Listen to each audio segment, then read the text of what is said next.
सभी को जय मसीह की। आज का टॉपिक है नए जन्म में हमारी आत्मा की नई सृष्टि होती है।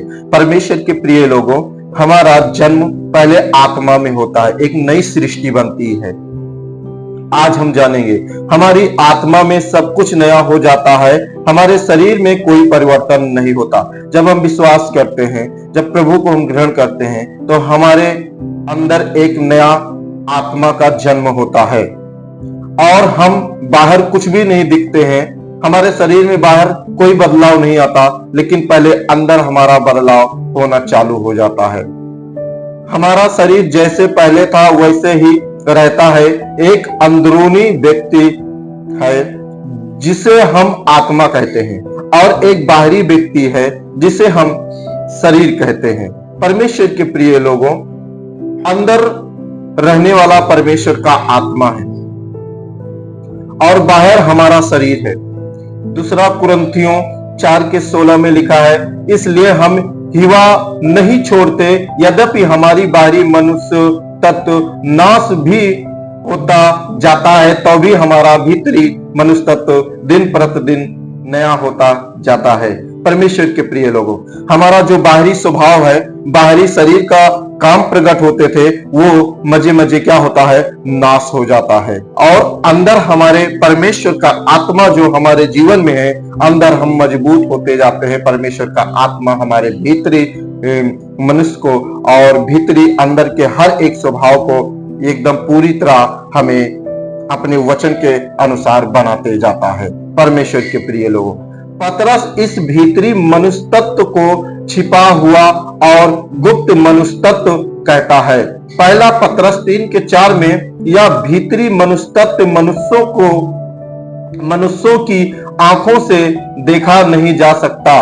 कोई भी आपके वास्तविक मनुष्य तत्व भीतरी मनुष्य तत्व को नहीं देख सकता। वो समझते हैं कि वो आपको देख रहे हैं, परमेश्वर के प्रिय लोग, परंतु वास्तव में वो ढांचे शरीर को देखते हैं। इस शरीर के ढांचे को लोग देखते हैं, अंदर को नहीं देखते। आपका मनुष्य तत्व जो वास्तव में आप हैं, वह उसे ढांचे के भीतर है, इस ढांचे के भीतर है जो वास्तव में अंदर रहता है। आप अंदर रहकर बाहर की ओर देखते हैं। यही बात उन लोगों के लिए भी लागू होती है जिन्हें आप जानते हैं। परमेश्वर के प्रिय लोगों, आप उनके भीतरी मनुष्य तत्व को वास्तव में कभी भी नहीं देख पाए हैं। आप नहीं जानते कि उसका स्वरूप कैसा है। अपने बाहरी स्वरूप शरीर जिसमें वह रहता है उसे देखा है। मनुष्य का डेरा सरीखा घर अर्थात शरीर धीरे धीरे नष्ट हो जाता है। शरीर के काम मजे मजे नष्ट हो जाता है और आत्मिक काम ऊपर मजे मजे बढ़ते जाता है। परमेश्वर अंदर से मजबूत करता है और उसका अंत हो जाता है, शरीर का अंत हो जाता है, तो भी भीतरी व्यक्तिगत जीवित रहता है। परमेश्वर के प्रिय लोगों, हमारे भीतर का जो परमेश्वर का आत्मा है वो जीवित है और सदा काल तक जीवित रहता है। परमेश्वर का आत्मा हमें एक नया जीवन देता है, हमारे अंदर के स्वभाव को बदलता है और बाहरी स्वभाव को मार देता है। हमारा बाहरी स्वभाव खत्म हो जाता है। वास्तविकता मनुष्य जो कि भीतर है कभी मरता नहीं। जो मनुष्य के भीतर है वो कभी नहीं मरता। यही भीतरी मनुष्य मसीह में नया व्यक्ति बन जाता है, एक नई सृष्टि बन जाता है। यही भीतरी व्यक्ति है जिसका नया जन्म प्रभु परमेश्वर के परिवार में होता है, जो कि परमेश्वर के निज संतान है और प्रभु यीशु के साथ में संपूर्ण संगति में है। परमेश्वर के प्रिय लोगों, हम अपने जीवन को परमेश्वर के वचन के अनुसार बनाएं। आप प्रभु यीशु मसीह के साथ हैं। आप प्रभु यीशु मसीह के साथ हैं। पहला कुरिन्थियों 6:17 में परमेश्वर का वचन कहता है, और जो प्रभु की संगति में रहता है वह उसके साथ एक आत्मा हो जाता है। परमेश्वर के प्रिय लोगों, उसके साथ एक आत्मा हो जाता है। परमेश्वर के प्रिय लोगों, परमेश्वर की संगति में हो तो आप उसके साथ एक आत्मा हो जाते हो। नए जन्म के द्वारा विश्वासी और प्रभु यीशु मसीह एक हो जाते हैं।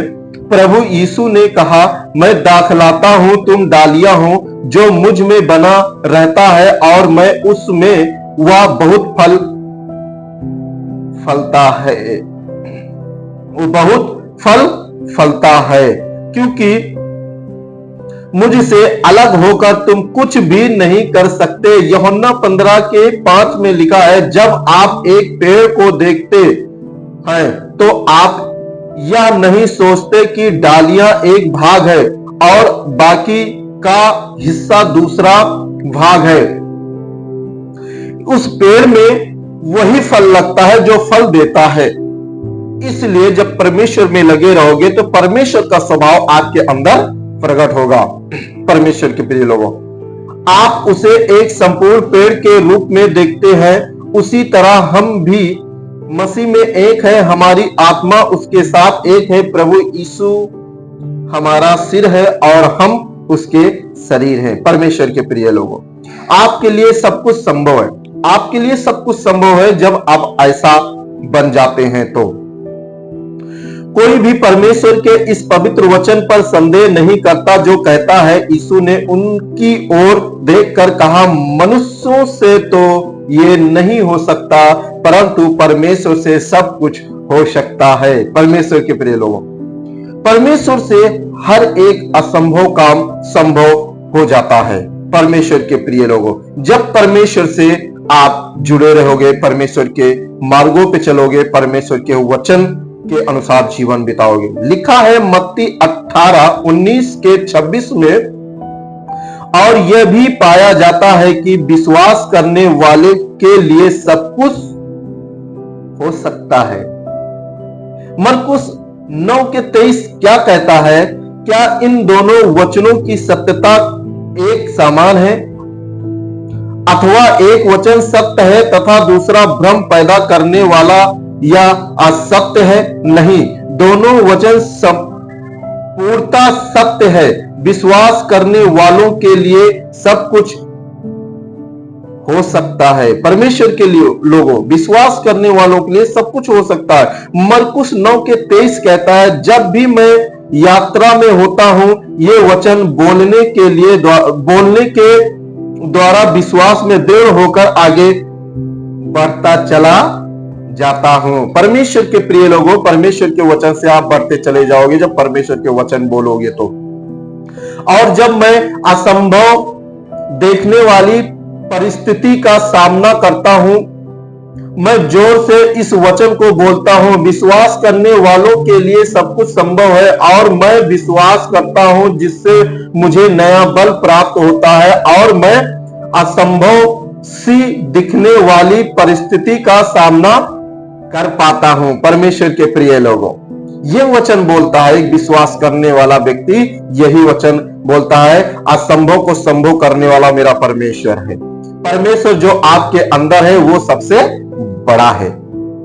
हे बालकों, तुम परमेश्वर के हो और तुमने उन पर जय पाई है, क्योंकि जो तुम में है वह उससे जो संसार में है बड़ा है। परमेश्वर के प्रिय लोगों, आप क्या हो? आप परमेश्वर के बेटे और बेटियां हो। इसलिए आप जो कुछ करोगे वो सब सफल होगा। तुम परमेश्वर के हो। आप दूसरे शब्दों में इस तरह से कह सकते हैं कि आप परमेश्वर से जन्मे हैं। दूसरा कुरिन्थियों 5:17 में लिखा है, जो पाया जाता है वो यही बात है कि सो यदि कोई मसीह में है तो वो नई सृष्टि है। यूहन्ना हमसे कहता है कि हम परमेश्वर से जन्मे हैं और हमने नया जन्म प्राप्त किया है। हमारी आत्मा की नई सृष्टि हुई है और हम परमेश्वर के हैं। प्रभु आपको बहुत तरह से आशीष करेगा। इस वचन से आज परमेश्वर आपसे बातें कर रहा है। दुख की बात यह है कि बहुत से मसीह जन जिन्होंने अपने मुंह से स्वीकार किया है कि प्रभु यीशु ही उसका प्रभु है, वो भी ये नहीं जानते कि वो परमेश्वर से जन्मे हैं और उन्होंने अनंत काल का जीवन प्राप्त कर लिया है। परमेश्वर का जीवन स्वभाव, वो सोचते हैं कि अनंत काल का जीवन कुछ ऐसी चीज है जो वो स्वर्ग पहुंचकर प्राप्त करने वाले हैं। बहुतेरे मसीह सोचते हैं कि उन्हें परमेश्वर से सिर्फ पापों की क्षमा ही मिली है और कुछ नहीं। परमेश्वर के प्रिय लोगों, आपको सब कुछ मिल गया है जब प्रभु पर विश्वास करते हो, अपने पापों से पश्चाताप करके परमेश्वर के मार्गों पे चलते हो। परमेश्वर आपको इस वचन से आशीष करे, प्रभु आपको बढ़ाए, आप स्वस्थ रहें, मस्त रहें और आर्यन हीलिंग मिनिस्ट्री चैनल को सुनते और देखते रहें। प्रभु आपको बहुत से आशीष करेगा और इस चैनल को आगे बढ़ाएं ताकि लोगों का भी जीवन बदले। प्रभु आपको आशीष करे। यीशु मसीह के नाम में प्रार्थना उत्तर, वचन का उत्तर मांगते हैं। आमीन आमीन। प्रभु आपको जय मसीह। God bless you.